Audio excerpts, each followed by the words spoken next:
Hello everyone, welcome to back my YouTube channel. तो आज हम बात करने वाले हैं हाइड्रोकोर्टिसोन इंजेक्शन के बारे में। तो आइए वीडियो को शुरू करते हैं। वीडियो को शुरू करने से पहले चैनल को सब्सक्राइब कीजिए, लाइक कीजिए, शेयर कीजिए, साथ में बेल आइकन को प्रेस कीजिए ताकि हमारे आने वाली वीडियोज़ की नोटिफिकेशन आपका पहुँचती रहे। तो आइए वीडियो को शुरू करते हैं।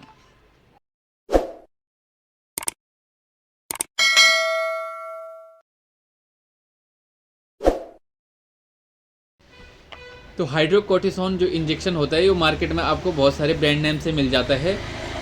तो आपको इसका कंपोजिशन देके आपको इसका ख़रीदना है। तो मार्केट में जो ये मिलता है ये आपको प्राइमाकोट नाम से मिल जाएगा, हाइड्रोकोट नाम से मिल जाएगा। तो इसका कंपोजिशन जो होता है हाइड्रोकोर्टिसोन सोडियम सक्सिनेट, ये कंपोजिशन देके आप इसको ख़रीद सकते हैं। अब हम इसके स्ट्रेंथ के बारे में बात करें तो ये अलग अलग स्ट्रेंथ में मार्केट में मिल जाता है। तो ये मिलेगा आपको 100 mg में, 200 mg में और 400 mg में आपको यहाँ मार्केट में मिल जाता है। अब हम इसके यूज़ के बारे में बात करें तो इसका जो यूज होता है ये ग्लूकोस्टेरॉइड क्लास का एक स्टेरॉइड होता है जो हमारी बॉडी में नेचुरली तरीके से बनता है। ये जो हार्मोन्स होता है, कोर्टिसोन हार्मोन्स होता है, हमारी बॉडी में नेचुरली तरीके से बनता है। और जो हमारी बॉडी में एड्रेनल ग्लैंड होती है वो इस हार्मोन को बनाती है। कई वजह से, कई बार, कई कारण से ये जो हम एड्रेनल ग्लैंड होती है वो इस हार्मोन का सिक्रेशन कम हो जाता है। एड्रेनल ग्लैंड इस हार्मोन का सिक्रेशन कम हो जाता है, मतलब इसका बनना कम हो जाता है। तो उस कंडीशन में इसको बाहर से देना पड़ता है। बाहर से आप इंजेक्शन फॉर्म में भी दे सकते हैं और डॉक्टर अपने पेशेंट के कंडीशन के अनुसार इसको दे सकते हैं। अब हम इसके यूज के बारे में बात करें तो इसका जो कॉमनली यूज होता है, यदि एड्रेनल ग्लैंड में इसकी कमी हो जाती है, इसका सिक्रेशन कम हो जाता है, हार्मोन का सिक्रेशन कम हो जाता है, तो बहुत सारी दिक्कतें आ जाती हैं। जैसे कि आपको हाइपोग्लाइसीमिया हो सकता है, आपके बोन और मसल्स में दर्द हो सकता है, आपको चक्कर, थकान वगैरह महसूस हो सकती है। तो ये सारी चीज़ें एड्रेनलिन में जब इसका सिक्रेशन कम होता है तो उसके वजह से यह चीज़ें देखने को मिलती हैं। अब हम इसके यूज के बारे में बात करें तो इसका बहुत सारी जगह में आपका इसका यूज कर सकते हैं। जैसे आप एलर्जी में इसका प्रयोग कर सकते हैं। सीवियर एलर्जी, जब भी कोई सीवियर एलर्जी हो जाती है, जब कोई दवाई से रिएक्शन हो गई है और उस बॉडी में पूरी तरह की सीवियर एलर्जी हो गई है, तो ऐसी कंडीशन में इस इंजेक्शन का प्रयोग किया जाता है। नंबर सेकंड किया जाता है यदि आपको थकान वगैरह महसूस हो रही है, हाथ पाँव में दर्द हो रहा है, तो उस कंडीशन में इसका प्रयोग किया जाता है। यदि आपके हड्डियों में दर्द हो रहा है, हड्डियों की प्रॉब्लम है, हड्डियों में सूजन है और उसके कारण दर्द हो रहा है, तो ये जाहिर से स्टेरॉइड है तो ये इन्फ्लेमेशन को कम करता है, सूजन को कम करता है। हड्डियों में जब भी सूजन वगैरह होती है तो उसको यह कम करता है।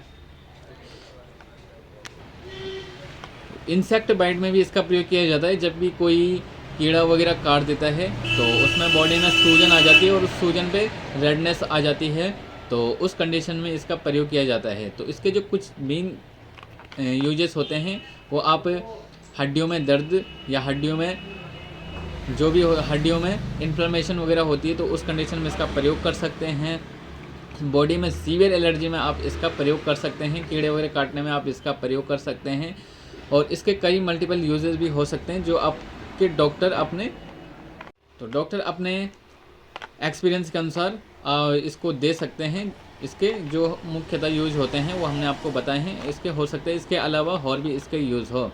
तो अब हम इसके कॉन्ट्रा इंडिकेशन के बारे में बात करें तो जब भी आपको लीवर की समस्या है या आपको पीलिया की समस्या है तो ऐसी कंडीशन में आप इसका प्रयोग न करें। यदि आपको फंगल इन्फेक्शन है तो फंगल इन्फेक्शन में इसका प्रयोग नहीं करना है।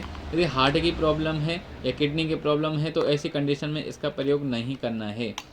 तो अब हम इसके साइड इफ़ेक्ट के बारे में बात करें तो इसका जो कॉमनली साइड इफ़ेक्ट होता है वो होता है डिजीनेस हो सकता है, बट आपका मुंह सूख सकता है, उल्टी हो सकती है, स्टमक अपसेट रह सकता है, पेट में दिक्कत हो सकती है, पेट में दर्द हो सकता है और आपकी जो हार्ट बीट होती हैं वो इरेगुलर हो सकती हैं। आपकी हार्ट बीट ऊपर नीचे हो सकती हैं और आपको हेडेक हो सकता है, सिर में दर्द हो सकता है और आपको एंजाइटी हो सकती है। आपको इस इंजेक्शन लगाने के बाद आपको तनाव यानी कि एंजाइटी की प्रॉब्लम हो सकती है। तो जब भी आप इसका प्रयोग करें तो इसका प्रयोग डॉक्टर के प्रिस्क्रिप्शन के अनुसार ही किया जाता है और इसका जो प्रयोग करें आप घर पे इसको इस्तेमाल ना करें। तो जब भी आपके डॉक्टर ने आपको इसको लिखा है, तो उसी के अनुसार आप इसको लगा सकते हैं। तो मिलते हैं आपको अपनी नेक्स्ट वीडियो में, तब तक के लिए जय हिंद।